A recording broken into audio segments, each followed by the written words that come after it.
The Kenya Revenue Authority, which has faced various challenges in meeting its targets over the last 2 years, sought to vet loyal tax-paying institutions to encourage other institutions to comply with various tax regulations.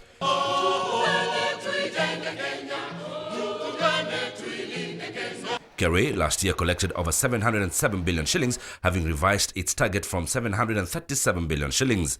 The event, which was a culmination of a week-long taxpayers sensitization exercise, sought to celebrate distinguished taxpayers and sets out to reward those who voluntarily comply while taking action to change the behavior of those who do not comply. Royal Media Services was among the winners, receiving a befitting citation from KRA.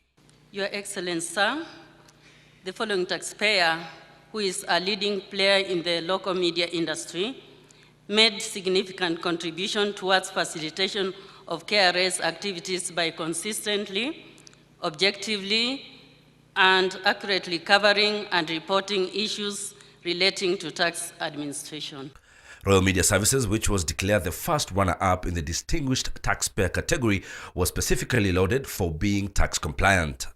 It has exercised diligence in relation to its tax matters, filing returns on time, paying the correct amounts, and cooperating with tax officers in discharge of their mandate. Royal Media Services is a parent company for Citizen TV and 14 radio stations, and this fact too was recognized.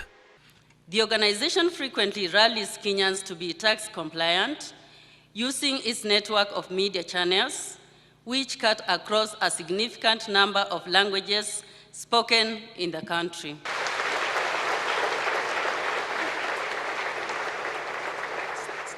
And Royal Media Services Chairman Dr. S.K. Macharia was at hand to receive the award presented by President Mwai Kibaki. Another round of applause for Royal Media Services receiving their award from His Excellency, the President.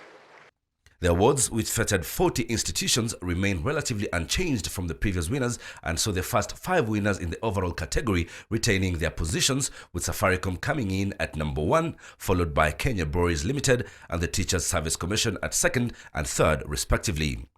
Cigarette manufacturer British American Tobacco was 4th, with Kenya Commercial Bank coming in at 5th position. While recognizing and congratulating the winners, President Mwai Kibaki admonished those who evade paying taxes.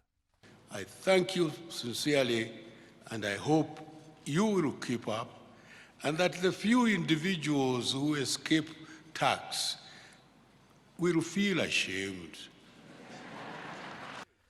KRA Commissioner General took the opportunity to highlight some of the measures being put in place to improve tax compliance, with a key emphasis on training of taxpayers at an early age. In other words, let us educate Kenyans to view the payment of tax as an investment from which they stand to reap benefits in the future for themselves and for their children. Finance Minister Njeru Githai says that Kenyans will have to be more active in tax generation to enable the government raise adequate revenue to continue with its development agenda. The target for KRA for next financial year is 1 trillion. I want them to collect 1 trillion. The President, who also officially launched iTax to allow for online services by KRA, praised the government's commitment to improving tax collection and to make returns easier and friendly to attract investment in the country. For Citizen Live at 9, I am Tony Timase.